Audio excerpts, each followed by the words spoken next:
यहाँ पे मैंने मल्टीपल स्पीशीज़ देखी जो हमारे पास सिंध में बड़ी दूर दूर मुझे जाना पड़ता है। One of the most beautiful birds in Pakistan present मेरे अपने पर्सनल हिसाब से वो है फ्लेमिंगोस। फ्लेमिंगोस अभी भी अगर आप देखें यहाँ पे तो ये ऑलमोस्ट ईयर राउंड ही प्रेजेंट रहते हैं, कुछ महीने के लिए आगे पीछे हो जाते हैं। तो जब यहाँ पे बारिशें हुई थी अभी रिसेंटली 14 अगस्त को मैं यहाँ पे आया था, उस दिन इत्तेफाक की बात है बारिश हुई थी।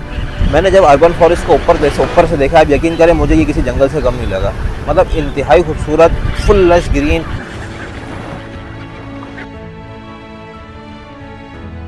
ऐसे बर्ड्स जो यहाँ से चले गए थे, जिनके आने का कोई चांस नहीं था, वो रेगुलरली यहाँ पे 24/7 नजर आते हैं। उसके बाद भी अगर आपको कुछ फील नहीं होता तो फिर तो सवाए मायूसी की और क्या है। One of the rarest bird जो यहाँ पे रिकॉर्ड हुआ है उसका नाम है क्रैप प्लोवर। मैं उसको पर्सनली काफ़ी दफ़ा मैंने उसको अप्रोच करा और काफ़ी दफ़ा मैं उसको यहाँ पे आया उसके फीचर्स को फोटोग्राफ करने के लिए, लेकिन मतलब देखें वाइल्ड बर्ड्स है, वही बात है, कभी आपकी किस्मत चलती है, कभी आपकी किस्मत नहीं चलती। उसका नाम क्रैप प्लोवर इसकी वजह से है कि उसको वो केकड़े खाता है। उसकी खासियत ये है कि वो जिस तरीके से हम यहाँ पे काफ़ी सारे बर्ड्स होते हैं, इस तरीके से हम उनको वेडर बर्ड्स कहते हैं। वेडर बर्ड्स वो हैं जो कि समुद्री किनारों पे छोटे पानी के अंदर जो है ना वो अपना रहते हैं। एक बर्ड यहाँ पे आता है, वो भी बड़ा यूनिक है, उसका नाम है ऑयस्टर कैचर्स। यहाँ पे हमारे पास सामने ऑयस्टर रॉक है, दिन भर वहाँ पे होते हैं, फीडिंग वहाँ पे करता है क्योंकि वो ऑयस्टर रॉक है, और स्टे अपना जो है ना यहाँ पे आके करता है। विंटरिंग बर्ड्स है, पूरा साल प्रेजेंट नहीं होता। उसके अल्हम्दुलिल्लाह काफ़ी जो है ना मैंने अच्छे शॉट्स भी लिए हैं। One of the most beautiful birds in Pakistan present मेरे अपने पर्सनल हिसाब से वो है फ्लेमिंगोस। फ्लेमिंगोस अभी भी अगर आप देखें यहाँ पे तो ये ऑलमोस्ट ईयर राउंड ही प्रेजेंट रहते हैं, कुछ महीने के लिए आगे पीछे हो जाते हैं। इसमें भी दो वैराइटीज़ हैं, ग्रेटर फ्लेमिंगो अलग है, लेसर फ्लेमिंगो अलग है। लेसर फ्लेमिंगो में बहुत 1 या 2 दफ़ा रिकॉर्ड हुआ है। ग्रेटर फ्लेमिंगो अभी भी आई थिंक मैंने अभी कोई एग्जैक्टली काउंट तो नहीं करा, बट अभी मुझे अराउंड लग रहा है कि 200 के करीब अभी प्रेजेंट होंगे। देखें, we need urgent need funding, support, financial help. 2 tanker पानी की डेली चाहिए, हम क्या नहीं कर सकते।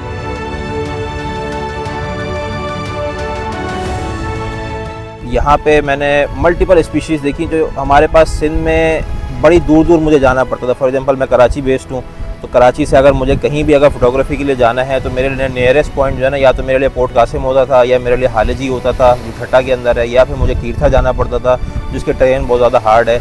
आप यकीन करें अभी जब बीच में ड्यूरिंग कोविड, मैं एक फ़ोटोग्राफ़र भी हूँ तो मेरे पास अपने ड्रोन्स हैं, सब कुछ है, तो मैंने जब ड्यूरिंग कोविड जो है ना जब मैंने अपना ड्रोन उड़ाया था, मैंने ड्रोन उड़ाया, आप यकीन करें मुझे कराची पूरा बिल्कुल साफ़ नज़र आया था। फिर जब यहाँ पे बारिशें हुई थी अभी रिसेंटली 14 अगस्त को मैं यहाँ पे आया था, उस दिन इत्तेफाक की बात है बारिश हुई थी।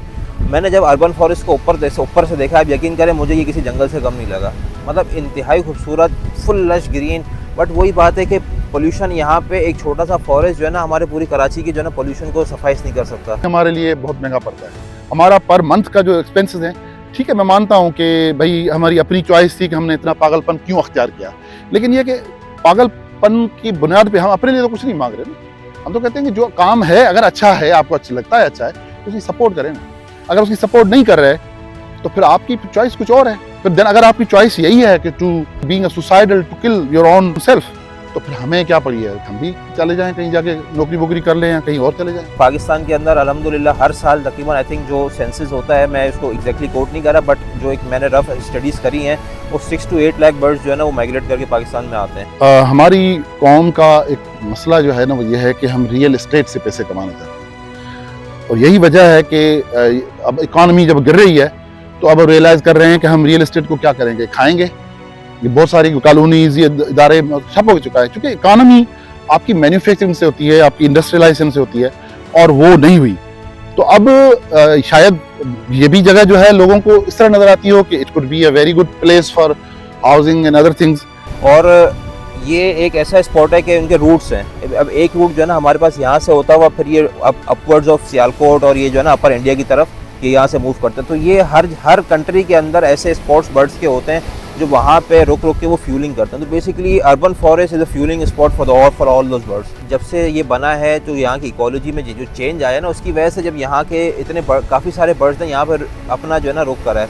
ओवर द पीरियड यहाँ पे 150 स्पीशीज़ ऑफ बर्ड्स रिकॉर्ड हुई हैं। बर्ड्स को यहाँ पे एक अच्छी ग़िज़ा मिल रही है, एक अच्छा इन्वायरमेंट मिल रहा है ना, तो वो भी इधर को रुक कर रहे हैं। जब तक वो यहाँ पे खुश हैं वो यहाँ पे खुश है। जैसे कि यहाँ पे जब चीज़ें ख़राब होना शुरू हो जाएंगे, यहाँ का माहौल थोड़ा सा ख़राब होना शुरू हो जाएगा, ये यहाँ से चले जाएंगे और फिर हमें कभी देखने को नहीं मिलेंगे। अब डिफॉरेस्टेशन मैसिव स्केल पे कराची में हो रही है, मैनग्रोव्स की, लगे हुए की, हर तरफ हो रही है। अगर किसी को चाहिए मुझे देखना, मैं दिखाता हूँ कैसे किया जा रहा है, जुल्म किया जा रहा है इस शहर के साथ। आप रह ही नहीं सकेंगे इस शहर में। आपकी अगर एयर क्वालिटी इतनी खराब है, आप समझे कि certain years of your life, 10 से 20 साल उम्र आप अपनी कम कर दें, आप अपने बच्चों की उम्र कम कर दें, तो इस रहने का, इस रियल एस्टेट का या इस क्वालिटी ऑफ लाइफ का फिर फायदा ही क्या?